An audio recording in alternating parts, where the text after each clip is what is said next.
Sri media Tamil channel நண்பர்களுக்கு வணக்கம். அபிநய சரஸ்வதி நடிகை சரோஜா தேவிக்கு நேற்று பிறந்த நாள். 1938 பிறந்த சரோஜா தேவி 80 வயதை கடந்திருக்காங்க. அவங்களோட சரியான வயசை நீங்களே கவுண்ட் பண்ணிக்கோங்க. மக்கள் திலகம் எம்ஜிஆரை பத்தி எப்பவுமே உயர்வாக குறிப்பிடும் சரோஜா தேவி, அவர் இல்லைன்னா இந்த சரோஜா தேவியே கிடையாது என்பதில் ரொம்பவே உறுதியா இருப்பாரு. அத தன்னோட ஒவ்வொரு பேட்டியிலையும் மறக்காம குறிப்பிடவும் செய்வாரு சரோஜா தேவி. எம்ஜிஆரோட ஃபேவரட் ஹீரோயினா வலம் வந்த சரோஜா தேவிக்கு அவர் பிஸியா நடிச்சுக்கிட்டு இருந்த அந்த காலகட்டத்தில் வந்த ஒவ்வொரு பிறந்த நாளுமே ஸ்பெஷல் தான். இன்னும் குறிப்பா அவர் எம்ஜிஆருடைய ஹீரோயினா தேவர் பிலிம்ஸோட ஆஸ்தான ஹீரோயினா பயணிச்சுட்டு இருந்த போது வந்த அவருடைய பிறந்த நாள் அவருக்கு ரொம்ப ரொம்ப ஸ்பெஷலாவே அமைஞ்சிருக்கு.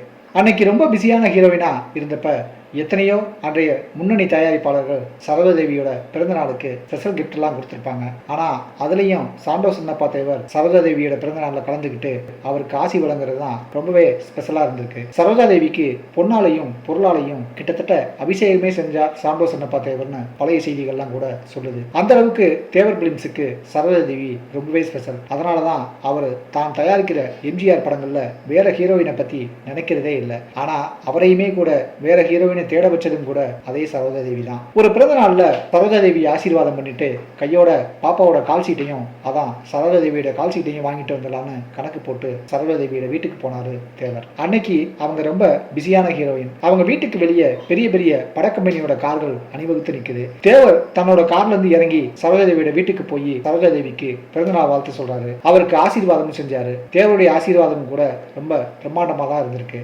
ஆசீர்வாதம் பண்ண கையோட சரோஜா தேவியோட அம்மா உத்தரமாவை தேவர் பாக்குறாரு. ஏன்னா அன்னைக்கு சரோஜாதேவியோட கால் சீட்டை அவங்க தான் பார்த்துட்டு இருந்தாங்க. தேவர் சொல்றாரு, அம்மா தெய்வம் டேட்ஸ் கொடுத்துருச்சு. தேவர் தெய்வம்னு சொன்னது மக்கள் திலகம் எம்ஜிஆரை.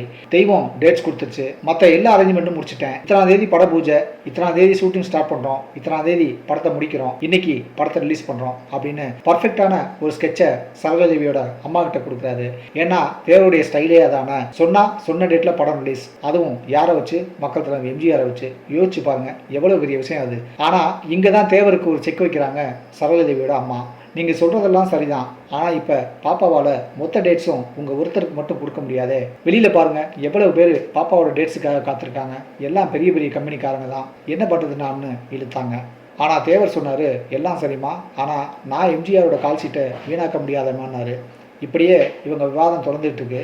ஒரு முடிவுக்கே வர முடியல. ஆனாலும் கடைசியாக தேவர் கேட்டார், சரி முடிவாக என்ன தான் சொல்கிறீங்க, என் படத்தில் பாப்பா நடிக்குமா இல்லையான்னாரு. ஆனால் சரோஜாதேவியோட அம்மா சொன்னதையே மறுபடியும் சொன்னாங்க. பெரிய டைரக்டர்கள் காத்திருக்காங்க, பெரிய கம்பெனிகள் காத்திருக்குன்னு மறுபடியும் சொன்னாங்க. இப்போ தேவர் டென்ஷன் ஆகிட்டாரு. இனி என் படத்தில் யார் ஹீரோயினாக அடிக்கணும்னு முடிவு பண்ணுறது நான் தான், நீங்கள் இல்லைன்னு சொல்லிட்டு சட்டுன்னு கார் ஏறி கிளம்பிட்டாரு. நடந்த விஷயங்களை தெரிஞ்சுக்கிட்ட சரோஜாதேவி தேவரை சமாதானம் செஞ்ச முயற்சி எதுவுமே அடுத்ததாக நடக்கவே இல்லை. தேவர் டென்ஷன் ஆனது ஒரே ஒரு விஷயத்துக்கு தான். அதாவது சரோஜாதேவியோட அம்மா மற்ற கம்பெனி அதிபர்கள் பாப்பாவுக்காக காத்திருக்காங்கன்னு சொன்னதை அவர் கொஞ்சம் சீரியஸாக எடுத்துக்கிட்டாரு.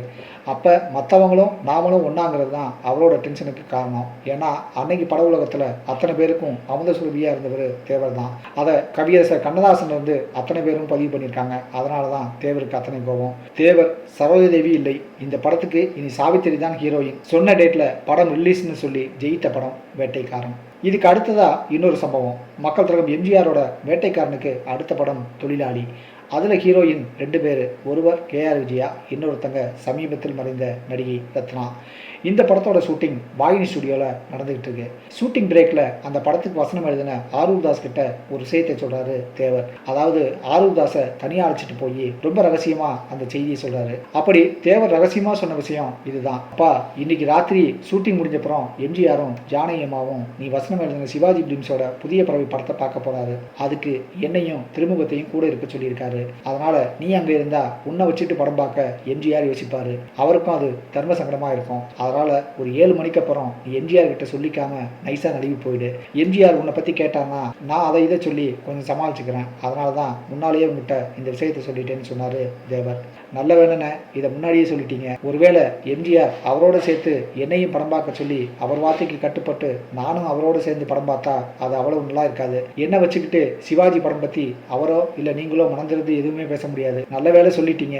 7 மணிக்கு என்ன இப்பவே இந்த இடத்த விட்டு கிளம்பிடுறேன்னு எம்ஜிஆர்ட்ட எதுவும் சொல்ல சொல்லாமல் கொள்ளாமல் அந்த ஷூட்டிங்லேருந்து கிளம்பிட்டாரு ஆரூர் தாஸ். அடுத்த நாளும் ஷூட்டிங் தொடருது. எம்ஜிஆரோட மேக்கப் அறைக்கு வராரு ஆரூர் தாஸ். ஆரூர் தாஸ் வந்ததை கண்ணாடியில் பார்த்துட்டாரு எம்ஜிஆர். அவரை பார்த்த அடுத்த செகண்டே அவரோட மேக்கப் சுழல் நாற்காலியை ஒரு சுற்றி ஆரூர் தாஸ் கையை பிடிச்சு வாழ்த்துக்கள் அப்படின்னாரு எம்ஜிஆர். எதுக்காக என்னை வாழ்த்துனாரு ஆரூர் தாஸ்? அப்போ எம்ஜிஆர் சொன்னாரு, நேற்று ராத்திரி நானும் ஜானுவும் உங்கள் புதிய பறவை படத்தை பார்த்தோம். ஆமாம், நேற்று நீங்கள் எங்கிட்ட சொல்லிக்காமல் எங்கே போயிட்டீங்கன்னாரு எம்ஜிஆர். அது ஏவிஎம்லேருந்து ஃபோன் வந்துச்சுன்னு போயிட்டு உடனே வந்துடலான்னு பார்த்தேன், ஆனால் லேட் ஆயிடுச்சு, அப்படியே வீட்டுக்கு போயிட்டேன்னு கொஞ்சம் சமாளிச்சாரு ஆரூர் தாஸ். நீங்களும் என்னோட இருந்திருந்தா ரொம்ப நல்லா இருந்திருக்கும். படம் ரொம்ப நல்லா இருந்துச்சு. இங்கிலீஷ் படம் மாதிரி வித்தியாசமாகவும் இருந்துச்சு. உங்கள் வசனங்களும் அதுக்கேற்ற மாதிரி வித்தியாசமாக எழுதியிருக்கீங்க. அதுவும் கிளைமாக்ஸில் அந்த சஸ்பென்ஸை உடைக்கிறதுக்கான உங்களோட வசனங்கள் ரொம்ப பிரமாதம்னு மனந்திருந்து பாராட்டினாரு எம்ஜிஆர். எம்ஜிஆர் இப்படி பாராட்டினதும் ஆரூர் தாஸ் அவரோட கால் பாதங்களை தொட்டு வணங்கினாரு. படத்தில் எல்லாமே நல்லா வந்திருக்கு. விசுவோட இசை, கண்ணதாசனோட பாட்டு, ஒளிப்பதிவுன்னு எல்லாமே ரொம்ப நல்லா அமைஞ்சிருக்கு.